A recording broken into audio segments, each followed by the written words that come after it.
Hey guys, welcome to Outdoorphoto and thank you very much for joining us for this tutorial. My name is Gunther Swart and I'm here to kind of explain to you what the process is, what I would follow to actually just plan my shoot and go out and grab some landscape images. We're going to go through some of the gear, we're going to do some of the planning itself, and then we're going to break this video up into different reviews for these specific products, specifically looking at why I pick these items for my landscape photography. So please join us on this quick tutorial on landscape photography and planning your shoot. Hey guys, let's check it out.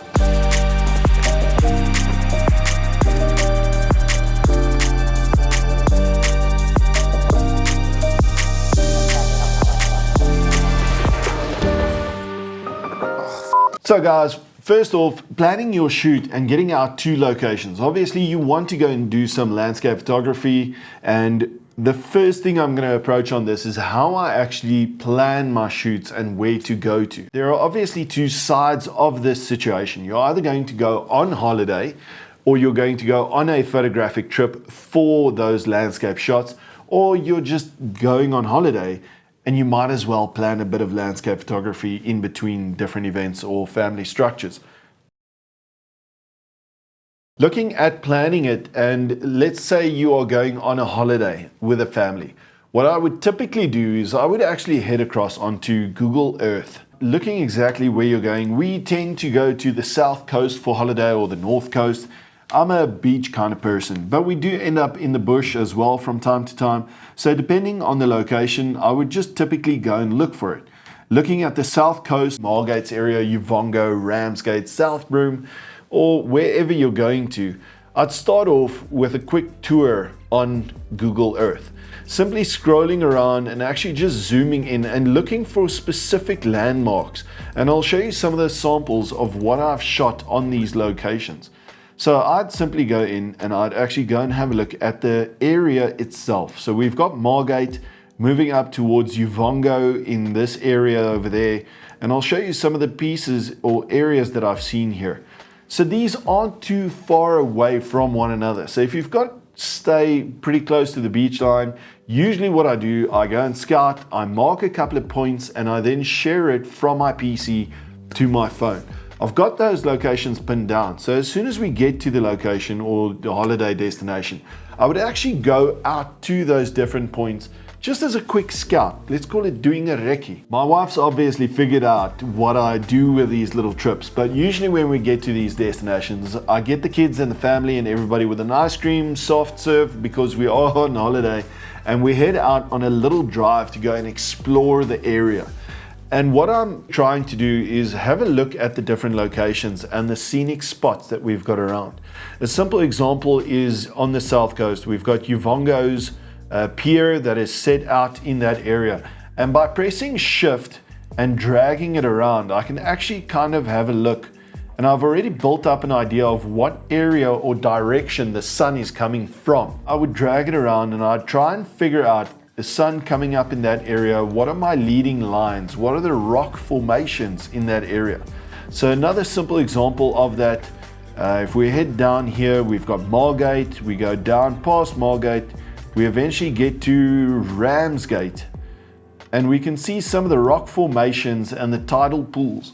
Tidal pools are a cheap and easy fix for long exposures. You get this body of water, usually there isn't somebody early in the morning with sunrise, and you can get a kind of a mirror effect. But looking at some of these rock formations and tilting it to the side, having an idea of where the sun is going to rise. Obviously, if you have a look down here, you've got a direction or an idea of what is north, what is south, what's west. And looking at these rock formations in that simple example, I've got a kind of an idea of where my sun is going to rise. And we can then go across to one of these images, and all of a sudden I've got these rock formations that I've planned out, and I can actually see and plan this shot in that direction. So I've got a good idea of what's happening in that area and where I can go to. I can then also go to different spots down the south coast and go and have a look at areas like South Broome. South Broome has quite an incredible vantage point where you look out from above across the entire bay and area in that vicinity, but that wasn't generally what I was looking for. What did happen, however, as I scrolled down past, I saw this massive rock formation. So once again, just trying to take this in scale with what the buildings are in the area and that there is an embankment. Drove past there, had a look at some of these areas, spotted that and wanted to specifically go and have a look at that. Looking at this rock formation or that massive boulder that was there, just on a quick recce drive, I could actually spot it and start figuring out how I can get to it. Was a little bit of a hike down the hill and embankment, but eventually I got down there and I managed to capture this massive stone in the water. Whilst you're out there and it took you a while to get there, don't disregard the other views and angles and other things that happen around you. And by simply looking straight down, I managed to capture this image as well. So it's just something different. It's just, whilst you're there, capture a couple of different things. Be careful of just getting that tunnel vision and wanting one specific shot. If you don't get those shots, typically speaking, I've seen people go into a panic mode and then they don't get those shots at all and they miss other shots. So by moving around on Google Earth, it's quite easy to plan these things around.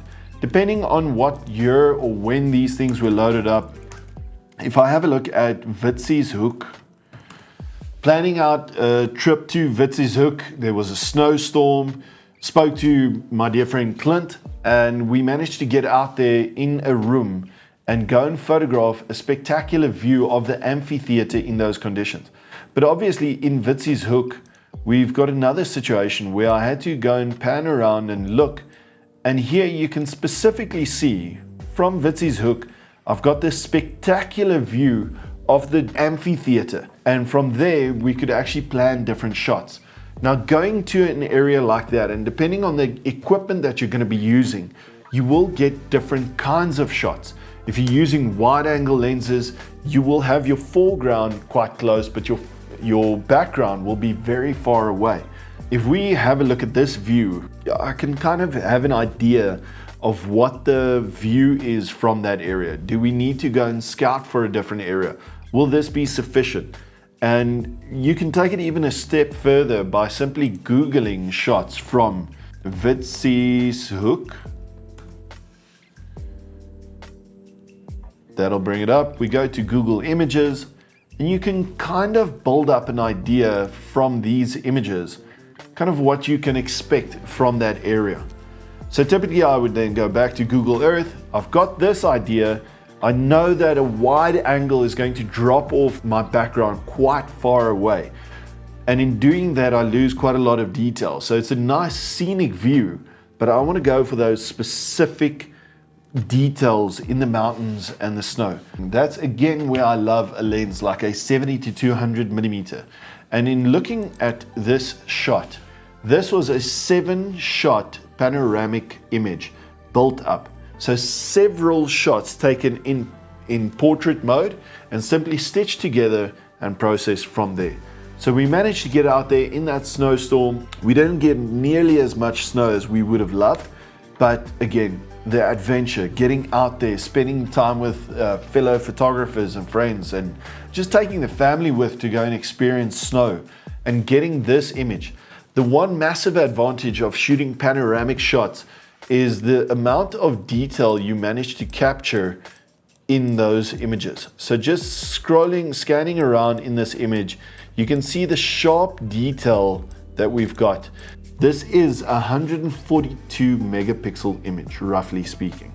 And that's because of a 45 megapixel sensor and taking portrait shots, merging them together in Lightroom or in Photoshop. Along with this process in Google Maps and trying to figure out my different locations, I would definitely have a look at the safety side of things. Obviously, we are in South Africa. It is a major concern. You've got expensive equipment with you. And sometimes we do get a little bit of tunnel vision.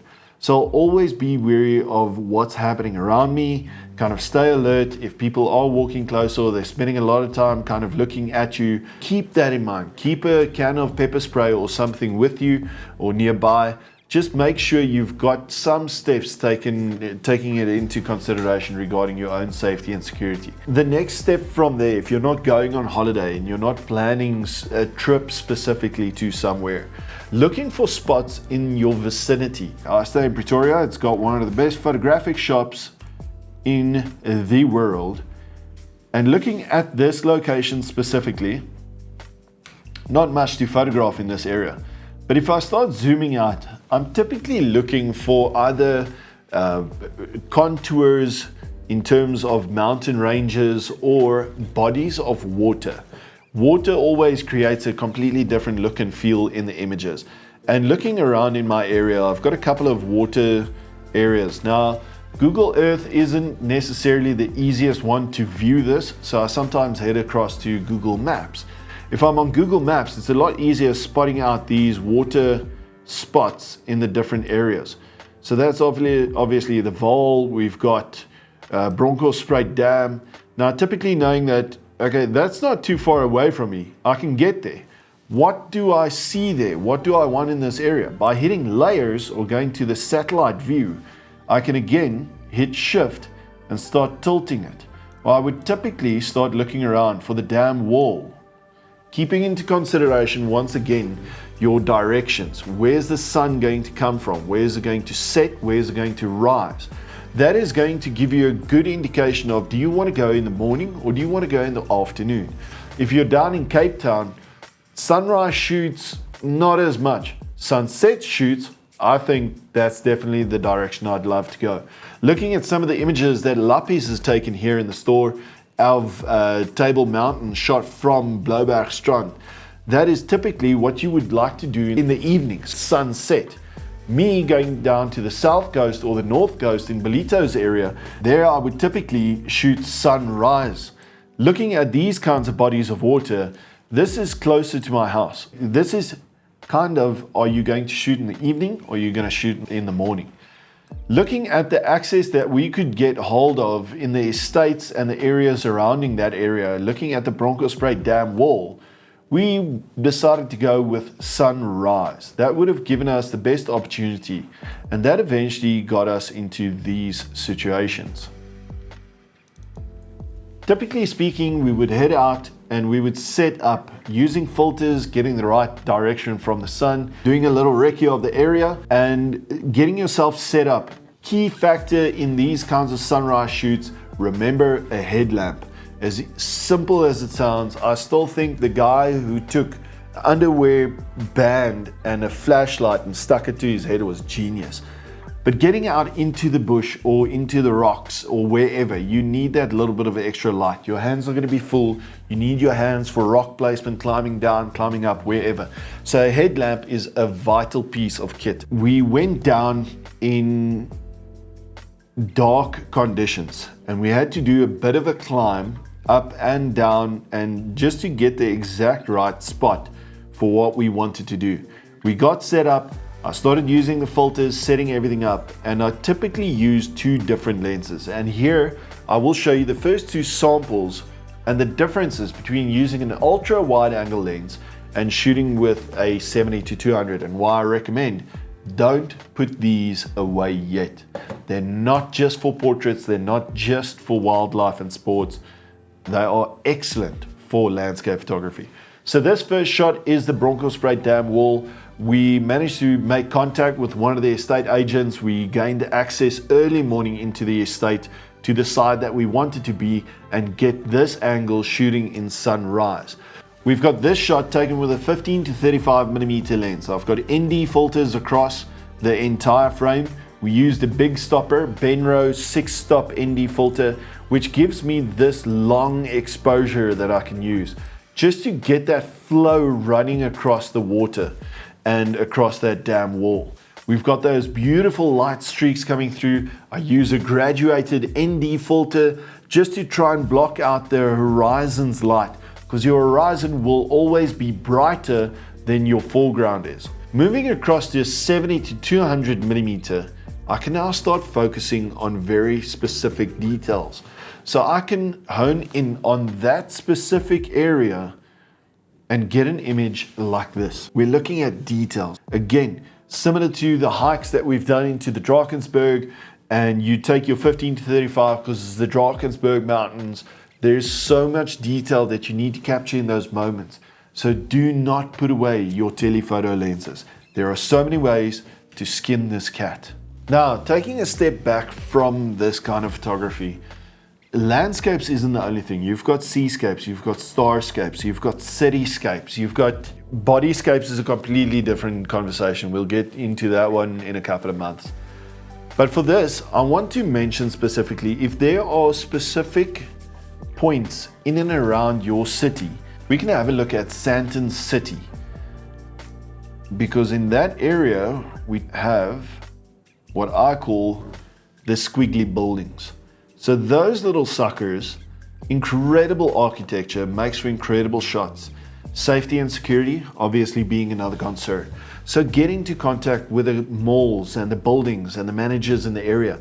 Make contact, find out if there's any opportunity to shoot from those buildings. So you gain access in that area. Now, again, knowing in which area the sun is setting or rising, I'm a sucker for shooting into the sun. Be it sunsets, be it sunrise, love shooting into the sun. So typically speaking, in this situation, the sun sets behind that building if you're shooting from Sandton City. And in doing this recce and this information, I could then take the next couple of steps. So we head out early enough because I know what time the sun is gonna set. There are a variety of apps that offer you all of this information. Looking at sunrise times, sunset times, looking at the different times of year. If you're shooting in the summertime, where the sun rises is different to where it's going to rise in the winter time. So again, coming back to probably one of the best photographic apps available on the market. It is so versatile, it is so jam-packed with information right across the board, regardless of if you're shooting landscapes, wildlife, portraits, you name it. This has so much information in it. It is PhotoPill. Highly recommend looking at this app. But especially if you're doing any landscape photography, if you're doing starscapes, anything similar to that, this app has an augmented reality. So you can check your sunrises, you can do your location planning, you can do all the planning and actually pinpoint specifically what time you need to be there to set up and get ready for those shots to drop in. So getting back to Sandton City, obviously if you head out early enough, you'll be there too soon for the sunset or the sunrise. Looking in this specific situation, we started photographing from different angles. I knew exactly where the spot was that I wanted to photograph from during the sunset. But at least we got some of these shots, which offers you, again, something just a little bit different. Don't just go and plant yourself in one spot. Move on, check out a different angle.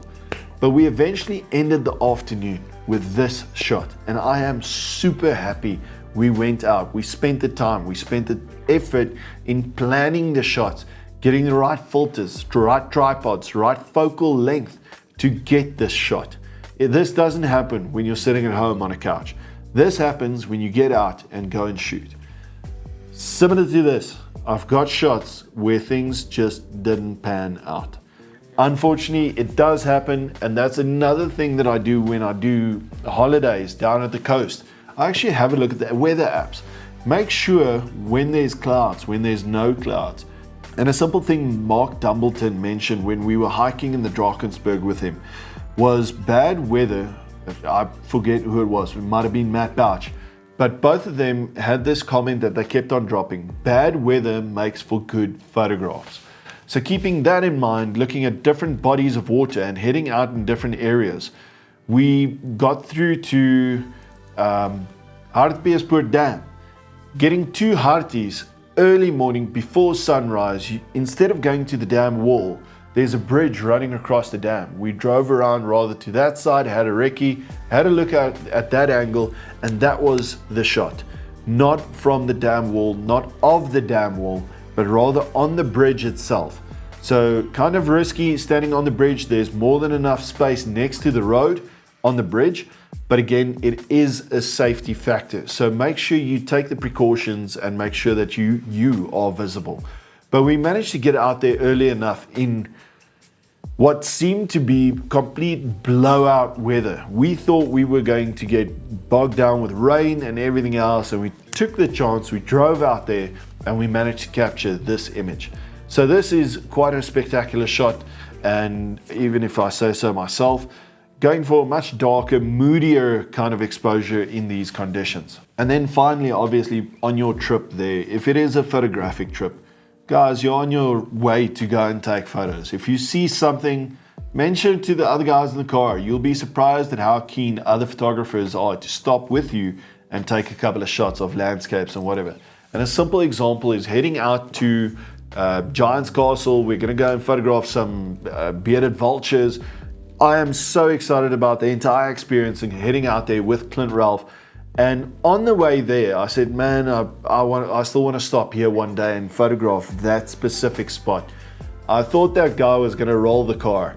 We pulled off, we grabbed the cameras, we pickled off over a fence, sorry Buddha. We got into the veld and we managed to capture some of these images.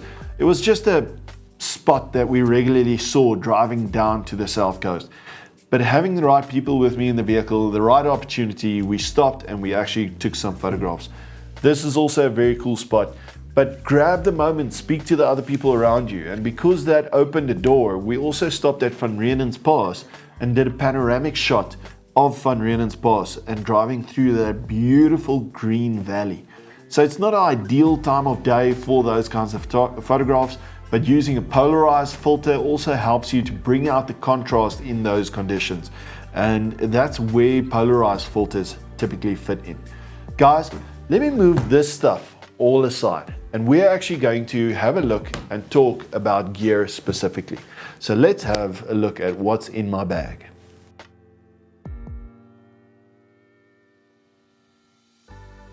Lekker. So we're going to have a look at all the different products that I would highly recommend in grabbing that perfect sunset shot. Starting off with the Temba Access bags. In the trolley dash we did recently, Dalian posted this challenge to me to get these kind of images or grab the ideal kit for it. I grabbed the Temba 20 liter.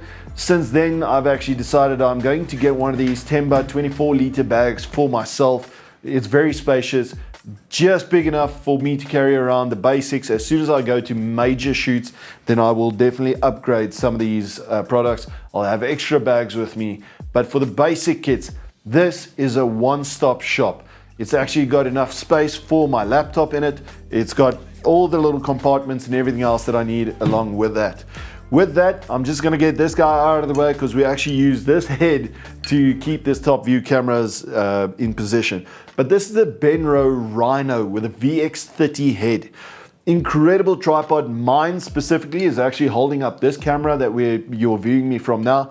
But it is such a versatile kit, and we'll do a very specific review on that tripod and why I recommend it and why it's such an incredible piece of kit. So, getting this out of the way. Now typically in the bag, obviously you've got your laptop and everything with you. I wouldn't necessarily take that out to location with me. But if we are traveling, I've got that usually set up in the background, in the room or back at the hotel or wherever we are staying. But it is convenient if I've got my kit with me wherever I travel. Instead of having multiple bags, I've got my camera, my two lenses, my filters, and my laptop all in one convenient bag. And it's quite easy to tuck in the legs of the Benro Rhino tripod and just snap it on here. So I've got the tripod on the side.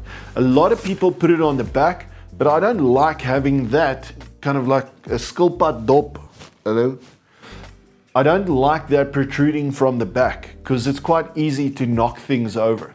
I'd rather have it on the side. It's not going to make my width profile much bigger, and it's just convenient for me. It's a personal choice. Carry it in your hand, carry whatever you want. This works for me. So the ease and use of this, because if I go out onto location, I can simply put it down, open it up from the back. So the area that's actually going against your back is not the area that's going to get some dirt on it. It is the front piece. And from there, you've got full access to everything you need. In this bag, I can very easily squeeze in my 1535 on my R5 II, and I've got my 70-200, which I'll most typically put into the top access area so that I have got quick access to it if I need it. If we're going to photograph some sport or anything else, and I want to switch these two around, it is again easy access from the side in this bag to this lens, and from the top to my 70-200. So I can actually put the camera on the 70-200 and it still fits in the top access bag compartment. So again, looking at this, it's got the side access. So looking at this, we've obviously got the side access, we've got the top access from the top, and if you need to gain access to everything, you just open it up on the back. Along with this, I've got enough space for my filter kit. Looking at my filter kit, I prefer and use the Benro Pro filter kit. We had a look at some of the different filter kits on the market. We've got Firetech, we've got Nisi. Nisi make incredible products, great snap on magnetic systems and everything else. But for the landscapes, I love these Benro products. It comes with a holder for the square drop-in filters, which you then obviously get in different sizes. You get 100 by 150 millimeter, and then you also get the 100 by 100 millimeters. So looking at these kits, you obviously need to remove your lens hoods. They're not gonna work. Lens cap is off. You get all the filter rings necessary. We get them in different sizes, but the filter ring or the mount ring goes on, and I first screw it in the wrong direction until I feel it seating, there we go, and then screw it in the right direction so that it's tight and not cross-threaded. This then clips on to the lens ring, and that's on there. I can now rotate this when loosened. I can rotate this. So if you are shooting something in portrait mode, you can still rotate the entire holder. That's going to be an important feature when we get to these graduated filters. Now looking at this system, as soon as you are happy with the orientation of the product, you simply clip it in. You've got these filter holders with your different kinds of filters. So it's got these geared steps to adjust these filters according to your horizon. Diving into this kit, I think, is another review. So please check the links below, check back to this channel, hit like and subscribe, and we will get around to reviewing these filter kits specifically to demonstrate to you what the differences are between circular and square filter kits. I think that's a great option. I'm going to ask the amazing Amarish, who is arranging everything here and organizing me, to let's put a note on that. So typically speaking, these two options are my favorite. This is not a limitation. If you've got a 24-105, I've taken one of my favorite photographs with a 24-105. This photograph of a surfer crossing on the rocky ridge of a tidal pool just before diving into the ocean when that wave hit the rock is an example of 24 millimeters on a full frame camera. Adding people into these images actually just gives you a little bit of depth in those shots and puts scale to what you are photographing. But typically speaking, I would use 15-35 for wide views if I'm looking at things from close or nearby, architecture, things like that. If I'm standing at a distance, I would much rather go with a 70-200 millimeter. All the brands have incredible versions of the 70-200s. f4, f2.8, doesn't matter. You'll most likely be shooting at about f16 in any case. With the 70-200s, I tend to shoot a lot of my landscapes at f2.8, which a lot of people will say, are you nuts? You understand nothing.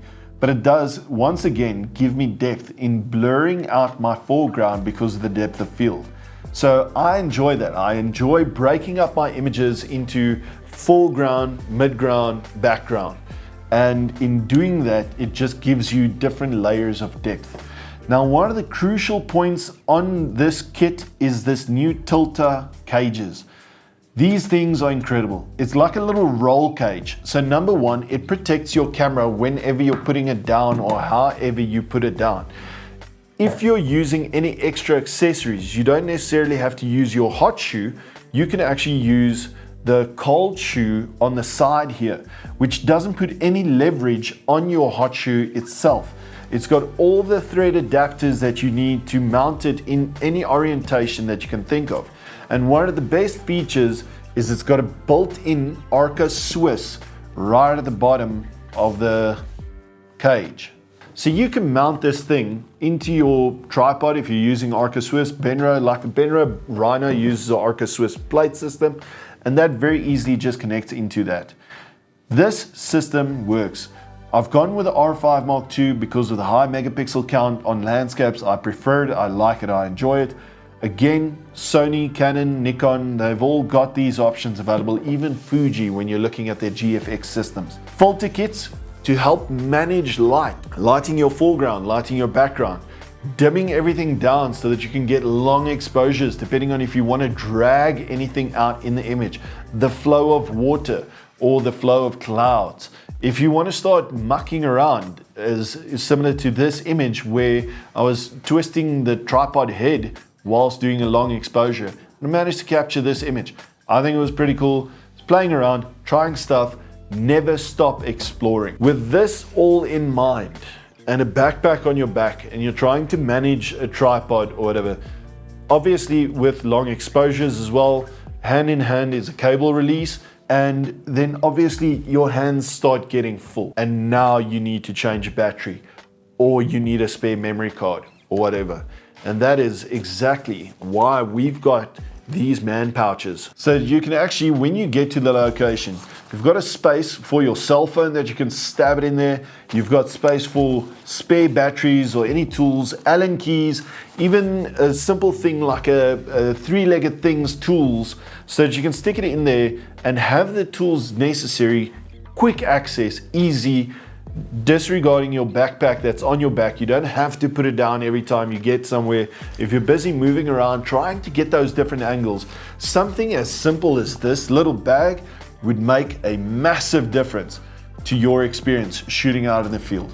It's just putting easy access to the small accessories that you need. Shooting mirrorless, I'm walking around literally with batteries in my pocket. It's something that I've gotten used to. I usually have my memory wallet on me, so all my memory cards are organized in here, but this I would also just stick in here, and you've got all those little accessories, your car keys, your cell phone, everything else, quick and easy. And another vital item that you can stick in there is your ODP cloth.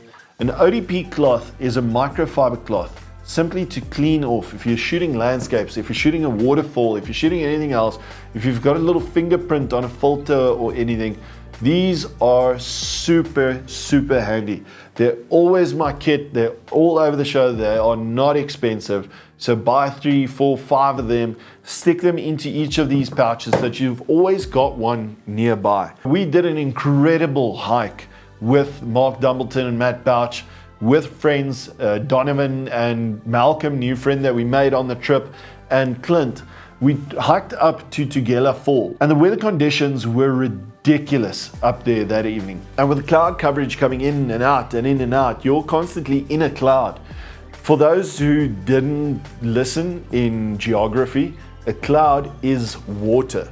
So looking in these conditions, I mean, the guys were running for the tents every time the clouds started coming in, just to keep these cameras out of those moist conditions. But their pro kit, they're built for those weather conditions. And by simply taking one of these and just hanging it over the front, I managed to keep the front element and my filters dry. And whilst the guys were running back and forth to the tents, my kit was out there. It did get wet. It did survive, no problems. And by just as soon as the opportunity arose, take off the cloth, lens and elements in the front is dry. So you grab those images whilst the guys are still running out with their kit, and you manage to capture shots that other guys miss. Guys, I believe I captured everything in this quick review or tutorial. I hope there are other hints and tips that you guys might have that you would like to share down in the comments section below. We're going to select somebody before the end of May and award them with a 1,000 Rand gift voucher from Outdoorphoto.